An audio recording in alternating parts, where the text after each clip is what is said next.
네, 여러분 안녕하세요.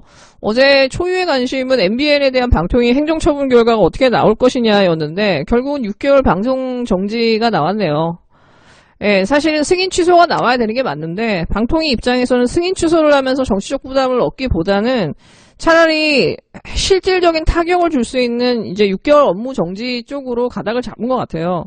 사실은 막판에 심야 방송이나 심야 광고 중단 정도로 약하게 때릴 수도 있다라고 이 국임당 쪽 패널들의 입김이 반영된 언론 플레이도 있었는데 결국은 방통위는 이제 6개월 업무 정지라는 어떻게 보면 중징계를 내린 거죠. 어떻게 보면 초유의 사태가 벌어진 거예요. MBN 입장에서는 이 6개월이라고 하는 이 방송 중단 상황을 감내할 수 있을지 이제 봐야 될 것 같아요. 사실은 이거가 사실 실질적인 타격이잖아요. 광고도 못하게 하지만 영업 아예 못하게 하는 거. 대신에 외주 제작사나 협력업체를 피해 최소화를 시키면서 노동자 생존권을 보장해야 되니까 6개월간의 유예기간을 둔 거죠. 그러니까 내년 5월부터 이제 블랙아웃이 됩니다. 그렇게 해서 정지화면에 업무정지 안내 자막만 딱 송출하고 아무것도 나오지 않게 돼요. 저는 사실은 이게 굉장히 큰다라고 봐요. 예. 왜냐하면 MBN 같은 대기업이 사실은 3,000명이 넘는 직원을 가지고 있는 그 회사가 6개월간 아무것도 하지 않는다. 이걸 감내할 수 있을까?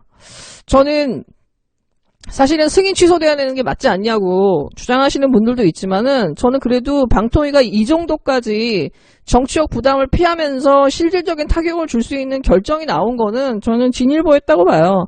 그리고 이제 이거는 김현 방통위 부위원장이 들어가면서 이 정도의 결정을 내지 않았나 생각이 저는 들어요. 솔직히. TV조선이나 채널A 같은 경우도 계속 지금 잔대가리 굴리면서 TV조선 같은 경우는 소송 걸고 그러고 있잖아요. 얼마 전에 패소했지만. 사실은 얘네들도 승인 취소하고 막 이런 거보다는 오히려 광고 중단하고 영업 중지시키고 이게 훨씬 더 타격이 클 거예요. 저는 어떤 면에서는 방통위가 어떤 새로운 돌파구를 찾지 않았나라는 생각도 들고 그 다음에 어저께 최민희 의원이 하신 것처럼 정말 재승인을 못 시키고 승인 취소까지 가려고 한다면은 지금 빨리 방송법을 바꿔야 된다. 왜냐하면 승인 취소를 했을 때 얼마든지 종편이 빠져나갈 수 있고, 예, 정부에 정치적 부담을 줄 수 있는 것들, 그 다음에 법원이 얼마든지 이 사업자 편을 들어줄 수 있게끔 이 법이 너무 느슨하기 때문에 정말로 제대로 재승인 취소하고 승인 취소를 할 수 있는 하면서도 정부가 정치적 부담을 지지 않으면서 법원이 뒤집지 않은 확실하게 촘촘한 방송법을 만들어야 된다. 그 조건들을. 그렇게 해야만 사실은 방통위도 이런 부담을 지지 않으면서 결정을 할 수 있다. 그러니까 민주당이 저는 빨리 말로만 언론개혁 하지 말고 제발 좀 빨리 좀 움직였으면 좋겠어요. 제발. 좀 부탁드립니다. 네, 이 정경심 교수 지금 1년여를 끌어온 재판이 이제 마지막 최종 결론하고 1심 판결만 지금 남아 있어요. 사실은 제가 이틀 전에 MBC 뉴스를 보면서 야, 진짜 이거 재판 큰일 났구나. 예. 이 재판장이 보통 사람들이 아니구나. 이 사람들은 거의 이제 검찰 쪽에 편향돼 있다라고 해도 과언이 아니다라는 게 그러니까 느낌이 확 왔어요. 얼마 전에 검찰이 표창장 시연을 한 걸 가지고 지금 변호사들이 그거에 대한 반격을 했어요. 표창장 시연이 실질적으로 프린트를 했을 때 실물과 다르다면서 조목조목 반박을 다 했고 그 다음에 이 검찰의 이 기소장의 그 근본 그 소스가 됐던 이 대검의 포렌식 수사관을 고발하겠다고 했거든요. 왜냐면 이 대검의 이 보고서가 다 허위인 거야. 예를 들어서 뭐 IP 뭐 방배동이라고 했는데 알고 봤더니 막 동양대고 온갖 것들이 다 허위인 거예요. 그럼에도 불구하고 이 변호사들의 변론을 들은 검찰들이 뭐라고 반박을 했냐? 너 문해력 떨어지는 거 아니야? 표창장 원본을 가지고 와서 얘기해. 제도를 비교를 하려면 이면서 완전히 이 검찰들이 난리를 쳤으니까 난리를 치니까 이제 재판장이 막 그 중재하고 그랬어요. 그러면서 최종 변론에 재판장이 뭐라고 했냐? 양측 모두 기술적 주장을 하고 있는데 진짜 전문가들이 보면 웃을 수도 있다. 검찰과 변호인 모두 제3자의 전문가에게 의뢰해서 확인서를 내달라고 했어요. 저는 이게 지금 이 검찰이 지금 이 재판부가 무슨 생각을 하고 있는지를 단적으로 보여주는 너무나 좋은 예인 것 같아요. 사실상 지금까지 검찰의 기소장에 그 기재된 내용들은 다 탄핵이 됐어요. 최성해의 그 말 한마디도 조차도 다 탄핵이 됐어요. 그럼에도 불구하고 판사가 둘 다 지금 확인서를 제출해라고 얘기한 거는 이 변호사들이 지금까지 했던 변론들을 하나도 믿지 않았다라는 거예요. 변호인 측의 증인들의 이 반론되는 증언들은 하나도 믿지 않았다는 거, 듣지 않았다는 거거든요. 사실은 이 재판, 이미 끝났었을 이 재판이 여기까지 끌 수 있었던 거는 판사가 검사한테 시간을 다 준 거예요. 물리적 시간을. 할 수 있는 걸 다 하라고. 그러고 나서도 계속해서 반박이 나오니까는 결국은, 각자 전문가한테 가서 의뢰해와. 의뢰서 보내.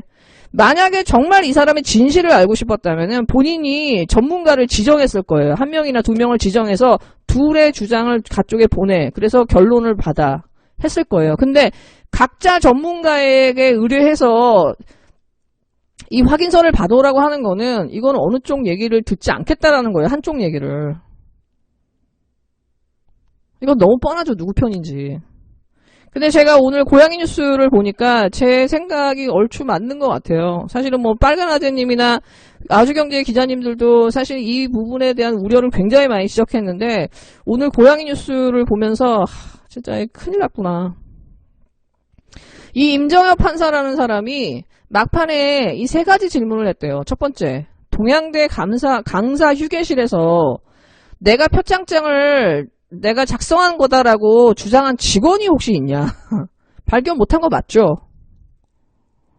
두 번째, 직인이 직사각형으로 늘어난 건 피고인 측이 모르는 거 맞죠? 세 번째, 직인이 늘어났으니까 이거 위조라는 거 맞는 거죠? 이런 식으로 세 가지 질문을 한 거예요. 그러니까 판사가 무슨 생각을 하고 있는지 알 수 있는 거죠. 그러니까 변호인 측의 그 답변이나 그 변호인 측의 증인들의 진술은 하나도 이 사람이 받아들이지 않았던 거예요. 듣지를 않고 있었던 거예요. 정말 이제 마지막 변론 남아있는데 저는 이 정경심 교수님의 이 변호인 측은 정말 최선을 다해야 될 것 같아요. 지금. 너무너무 걱정이 됩니다. 네, 그리고 사실은 이제 말도 꺼내고 싶지 않은 정의당 얘기를 해야 되는데 지금 검사들이 추미애 장관한테 이제 강렬하게 이제 반기를 들고 있죠. 온라인에서 막 타자질을 하고 있습니다. 그래서 뭐 120명이 안에 첫날에 100명이 안에 60명이 안에 이제 230명까지 늘었어. 근데 그것도 정확하게 230명이 하는지 모르지만 한 10% 정도의 검사들이 어떤 추미애 장관한테 반론을 하고 있다고 칩시다. 사실 지금 검사의 비리나 검사 수사의 문제점에 대해서는 지금 수년간 끊임없이 나오고 있어요. 그럼에도 불구하고 단 하나도 자기들이 잘못했다라고 생각하지 않는 사람들이 한 230명 된다라고 한번 칩시다. 그러면은 저 조직은 정말 정상적인 조직 맞습니까? 추미애 장관이 그들을 보면서 커밍아웃 해주면 땡큐지 라고 얘기한 걸 가지고 정의당이 뭐라고 했냐. 커밍아웃이라는 말은 성소수자의 전유물이기 때문에 쓰지 말라고. 검사들을 실드 쳐줄 수 없으니까 추미애 장관의 말을 가지고 공격을 한 거예요. 달을 가르쳤더니 손등을 쳐다보고 있는 거거든. 저는 이 정의당의 이 대변인이 어느 정도의 수준인지 모르지만 최소한 정의당의 정공당의 대변인이면 언어의 맥락을 봐야 될 거 아니에요. 글자 그대로의 그 언어와 그 언어가 내포하고 있는 그 맥락을 봐야 될 거 아니야. 이 사람은 딱 글자 그대로의 그 단어 안에 머물러 있는 거예요. 수준이 그것밖에 안 되는 거야. 그러면은 이 사람들이 독해력이라고 하는 게 그런 글자 그대로의 리터럴한 부분이 있고 그 다음에 그 글자가 함의하고 있는 숨겨진 또 다른 맥락이 있는 거고 그것을 통해서 사실은 비평형 영역으로 가는 거잖아요. 그 정도 되는 사람들이 대변인을 해야 되는데 리터럴한 수준, 그냥 글자 그대로만 받아들이는 사람의 수준이 지금 정의당의 대변인 수준이란 말이지. 이게 정의당의 당의 수준이라고 저는 봐요. 그리고 또 하나는 뭐냐, 커밍아웃이라는 단어는요, 제가 제 기억으로도요, 정의당의 의원들이 많이 썼어요. 김종대 의원이나 윤소아 의원이나. 심지어 심상정도 커밍아웃이라는 단어를 여러 번 썼어요. 민주당 의원들한테도 커밍아웃하라고 그러고, 예, 많이 썼어요. 뭔 짓 하는 거냐고, 지금. 그 다음에 또 하나는, 사실은, 본인이 이게 확실하지 않으면 이런 말을 하면 안 되거든. 커밍아웃이라는 단어는 누구나 쓸 수 있는 단어예요. 성소수자의 전유물이 아니란 말입니다. 예를 들어서, 비밀의 숲 시즌2 언제 나와? 애플 신상품 언제 나와? 할 때, 그거 언제 나와냐? 언제 나와? 할 때 그게 신상이 나오는 게 커밍아웃이에요. 야, 증거 나오면은 완전 탄핵될 것 같았을 때, 증거가 나온다 했을 때 그 나오는 것도 커밍아웃이에요.